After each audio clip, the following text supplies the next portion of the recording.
Ladies and gentlemen, this is the blonde moment of the year. Hannah, put the scissors down, please. Put the scissors down and knock it off. Hold on, we're going to show them what you did. Okay, show. Okay. So Hannah decides she's going to get, what are you going to do? I was going to get a cup from up there, so I climbed up there. And then she tried to get down and... But then it got caught. Now she's stuck. And so this is Folks, me going... no, wait. Hold on a second. Nope, don't cut anything yet. Folks, I need you to look at this. Like, she's really stuck. There is a hole the size of Texas ripped into her jeans. And I don't know how she did it, but this is like really, look, I mean, you can't even like unwrap it. I mean, the thing is like really stuck. I don't know how that happened.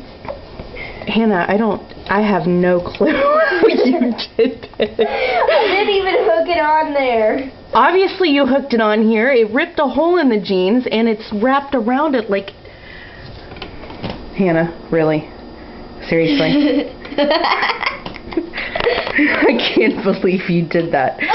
Here, I'll cut it. You're going to cut your foot off at the rate you're going. Give me that. Really? At least my foot's going to be free.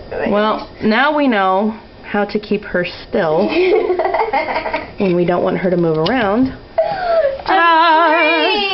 All right, Hannah. Well, my name's cut. Hey, take a bow. I can't believe you. And I hope you're happy. I can't believe you did that. Talk to the milk.